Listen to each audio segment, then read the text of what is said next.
జల్ది software job కొడదామనుకుంటుర్రా? అయితే వీక్యూబ్‌లో training తీసుకొని మంచి జాబ్ కొట్టేయుర్రి. గోవా వధశాలకు తరలిస్తున్న సందర్భంలో అనేక సంవత్సరాలుగా గోవులను రక్షించేటువంటి ఒక ధర్మ కార్యం కోసం నిరంతరం పాటుపడుతున్నటువంటి బజరంగ్ దళ్ కార్యకర్త అయినటువంటి Sonu Singh, Prashanth Singh pi m a party గుండాలు కాల్పులు జరపడాన్ని మేము తీవ్రంగా ఖండిస్తున్నాం. ఇది ఒక దుర్మార్గమైన చర్య. ప్రభుత్వము చేయాల్సిన పనిని ప్రభుత్వము పోలీసులు చేయలేని పరిస్థితుల్లో గోవులను రక్షించాల్సినటువంటి బాధ్యతను గుర్తించి ఈ తెలంగాణ రాష్ట్రంలో అనేక సంవత్సరాలుగా బజరంగ్ దళ్ కార్యకర్తలు, గోరక్షకులు గోవులను రక్షించడం ఒక బాధ్యతగా చట్టానికి లోబడి వ్యవహరిస్తా ఉన్నారు.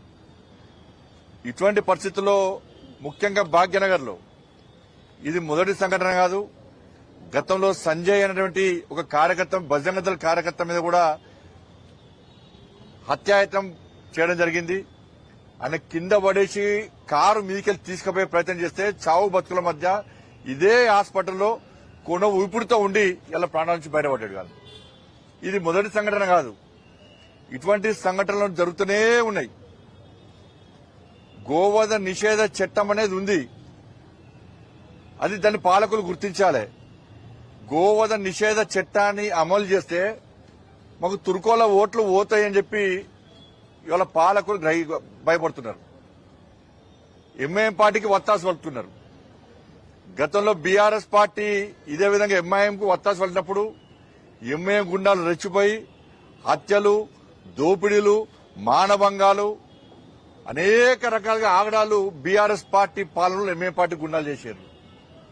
ఇవాళ కాంగ్రెస్ పార్టీ పాలనలో అంతకంటే ఘోరమైనటువంటి సంఘటన జరుగుతుంది. నిన్ననే నిజామాబాద్లో తెలుసు మనకు ప్రమోద్ అనే వ్యక్తిని ఇలా ఎంఏ పార్టీ గుండా ఏ విధంగా హత్య చేసిండు.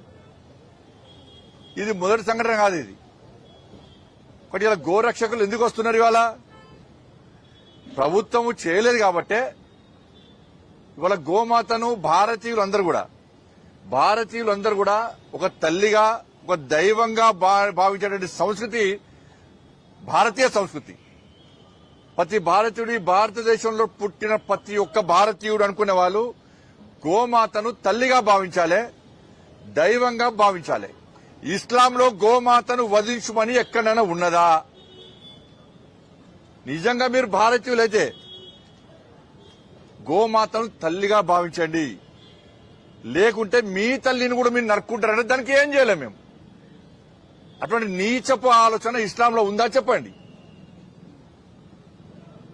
బీఫ్ తింటే మజా ఉంటుందని చెప్పి ప్రసంగాలు చేసేటువంటి ఫాల్తుగాలు ఉన్నప్పుడు సమాజం గిట్టే ఉంటుంది. ఇలా మళ్ళీ చెప్తున్నా నేను, ఇస్లాంలో గోవును వధించమని లేదు, గోవును తల్లిగా భావించమని చెప్పి భారతీయ సనాతన ధర్మం చెప్తున్నది. మీరు ఇదే గోమాతను ఈ విధంగా వధిస్తే మీ తల్లిని మీరు నరుక్కున్నట్టే. అట్లా నరుక్కోవడానికి సిద్ధమైతే మీ ఇష్టం, అది మీ కర్మ, మీ విజ్ఞత వదిలేస్తున్నాం. అది వాళ్ళ ఎన్ని రోజుల సహనము, ఓ సహనానికి అద్దు ఉంటుంది. కానీ దాన్ని ప్రభుత్వం పిరికితనంగా భావిస్తే గిట్టే ఉంటుంది. ఇలా ముఖ్యమంత్రి గారు వచ్చి గోశాలలో పెడతాను. గోశాలలు ఎందుకు పెడుతున్నావు? గోశాలలు నువ్వు ఫస్ట్ గోవధ నిషేధ చట్టాన్ని అమలు చేయి. ఇవాళ మీరు అమలు చేయకుంటే మా తల్లిని మేము కాపాడుకునే ప్రయత్నం చేస్తే, మా దైవాన్ని మేము కాపాడుకునే ప్రయత్నం చేస్తే, మా ధర్మాన్ని మేము రక్షించుకునే ప్రయత్నం చేస్తే, ఎవరైతే అవమానపరుస్తుండో, ఎవరైతే వధిస్తుండో వాడు మంచోడైపోయాడు. ఎవరైతే చట్టాన్ని కాపాడాలని చెప్పి చట్టానికి అనుగుణంగా పోలీసులకు, ప్రభుత్వాన్ని సహకరించే ప్రయత్నం చేస్తే వాళ్ళ మీద తప్పుడు ప్రచారాలు అవుతున్నాయి. వాళ్ళ పోలీసు వాళ్ళ ప్రెస్ మీటింగ్ పెట్టారు. ఏం పెట్టారు? నేను దయచేసి మీడియా యాజమాన్యం విజ్ఞప్తి చేస్తున్నా, దయచేసి తప్పుడు ప్రచారాలు మీరు ప్రచారం చేయకండి. మళ్ళీ రిక్వెస్ట్ చేస్తున్నాను.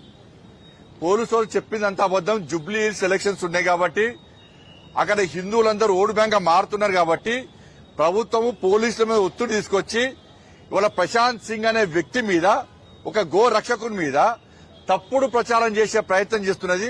దాన్ని మీడియా ద్వారా ప్రచారం చేసే ప్రయత్నం చేస్తున్నది.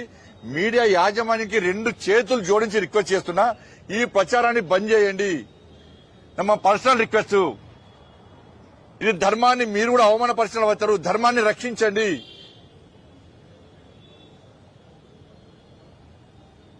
ఇలా సోను సింగ్ అనే వ్యక్తి 5 లక్షల కోసం ఆలోచించబడితే ఇలా పోలీసు వాళ్ళు అంటున్నారు, ఏమంటున్నారు? సోను సింగ్ వల్ల ₹1 కోటి నష్టం జరిగిందట ఆ ఫాల్తిగానికి. అంటే ₹1 కోటి వరకు దందా చేస్తుంటే పోలీసులు ఏం చేస్తారు? ఇవాళ ₹1 కోటి దందా నష్టం చేస్తారు. పక్క నష్టం ఏంది? ఈ పంత మరదంతరాలు. వ్యాపారానికి నష్టం వచ్చిందని పోలీసులు భావిస్తున్నారు. కానీ మనిషిని చంపి బుల్లెట్ ఎక్కడి నుంచి వచ్చింది? రివాల్వర్ ఎక్కడి నుంచి వచ్చింది? రివాల్వర్లు పెట్టి ₹1 కోటి దందా చేస్తున్నప్పుడు కూడా పోలీసుల చెక్ పోస్టులు ఏమైనాయి? పోలీసులు ఎందుకు పట్టించుకుంటలేరు? రివాల్వర్లు ఎక్కడి నుంచి వచ్చినాయి? నువ్వు రివాల్వర్ గురించి మాట్లాడు, కాల్పులు జరిపిన దాని గురించి మాట్లాడు.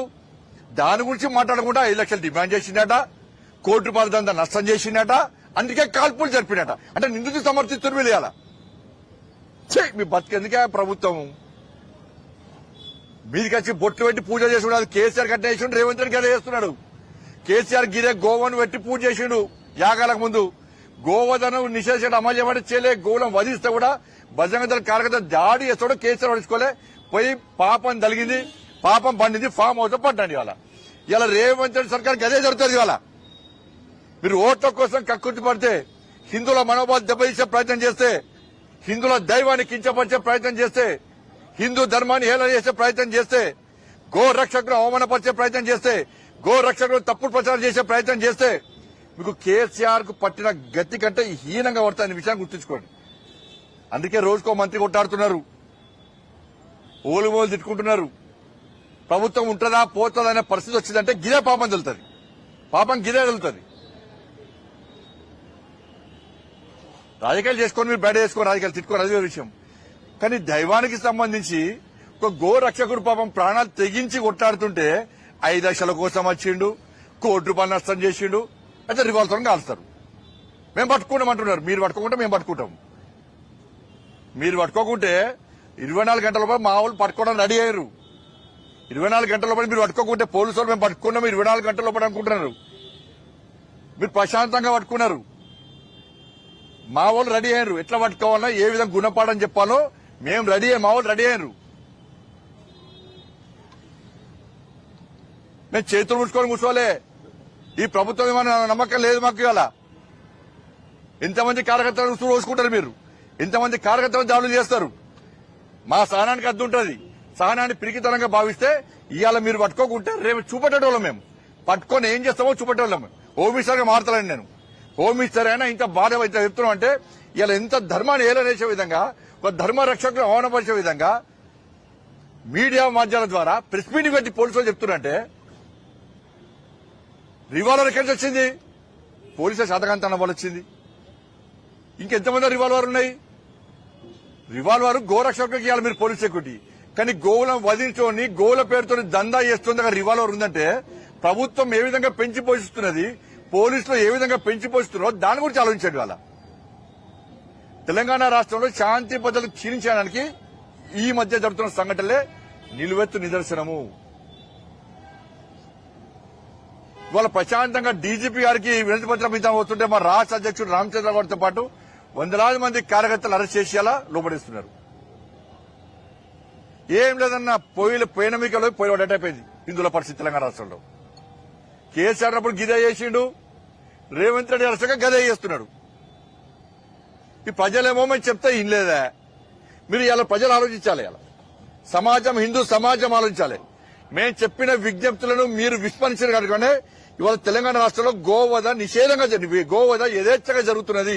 ఇష్టపడదామా చెప్పండి. ఇలా మా కార్యకర్త ఇలా చావు బతుకు మధ్య కొట్లాడుతున్నాడు. ఆయన బతుకుతాడా చస్తాడా తెలియదు. ఆయనే ఒక వాల్మీకి కుటుంబం, పేద కుటుంబం, గుడిసెలుంటాడు. ఆయనే తిండికి లేదాయనకు. అలా భార్య పిల్లలకు వాళ్ళ అమ్మ చాలా బట్టలు లేవు, వేసుకోవడానికి బట్టలు లేవు, కాళ్లకు చెప్పులు లేవు, చినిగిన బట్టలు వేసుకొని తిరుగుతున్నారు. ఈయనట 5 లక్షలు అడిగిండట. ప్రశాంత్ సింగ్ అనే వ్యక్తి ఇవాళ గోరక్షకుడు కాదు, అనేక సంవత్సరాలుగా బజరంగ దళ్ కార్యకర్తగా గోరక్ష చేస్తున్నాడు. ఎన్ని లక్షలు సంపాదించాడు మరి ప్రశాంత్ సింగ్? ఎన్ని బిల్డింగ్లు అనుకున్నాడు? ఎన్ని బట్టలు అనుకున్నాడు?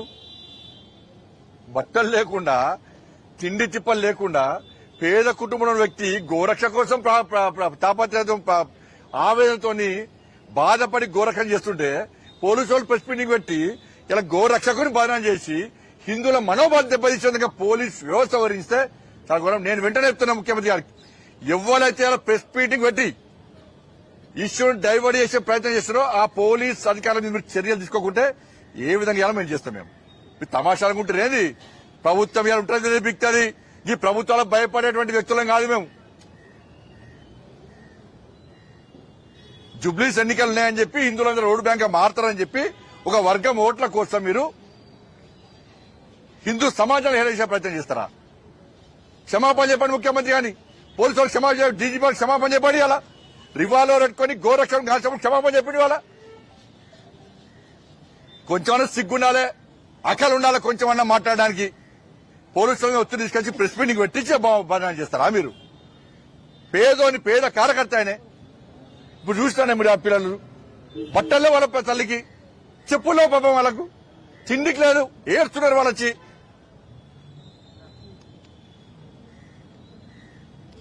దోసుకొని వాళ్ళు దోసుకున్నారు, వీళ్ళు దోసుకున్నారు.